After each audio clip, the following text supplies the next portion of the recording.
You may have heard a lot about Bitcoin in the news lately. But what exactly is Bitcoin? Why does it matter? And why should you care? Well, it may be the best form of money the world has ever seen. It's digital money for a digital age. And it's the scarcest, most divisible, most transportable, most verifiable, and most recognizable form of money in history. How do we know this? Let's take a look at the evolution of money to find out. One day, around 25,000 years ago, a hunter killed a mammoth, and everyone in his village wanted some of the meat. As he began to give the meat to the villagers, he had to keep track of who he gave it to and how much he gave. For thousands of years, this was how people conducted trade. Since there was no ledger to track who owed what, everyone was forced to keep track of their own debts. But what if he could come up with some sort of ledger that kept track of who owed him and how much they owed?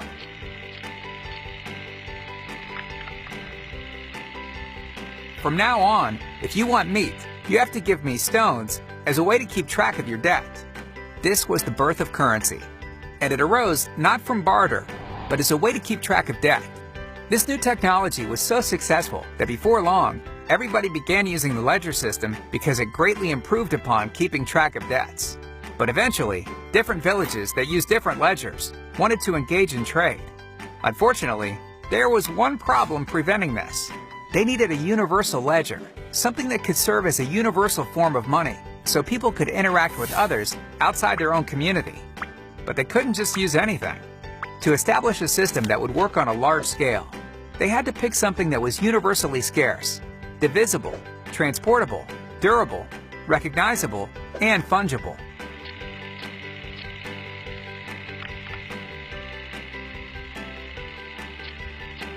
What about gold?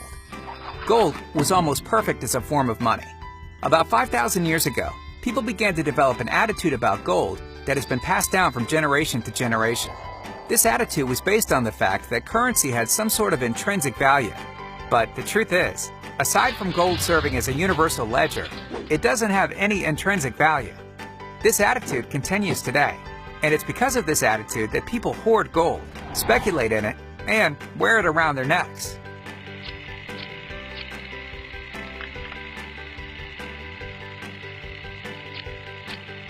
Gold served us well as a currency, but throughout history, people have been constantly seeking to utilize new technology to improve the economic system. Before long, people sought to improve upon gold, and shortly thereafter, banks emerged.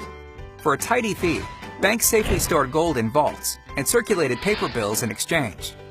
Around 40 years ago, we saw yet another development in currency when we decided to start using credit cards and debit cards.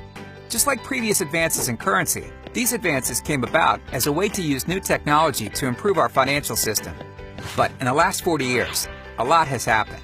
Even though we've seen the rise of the internet and an information revolution, our system of money has not reflected these changes and is still rooted in the past.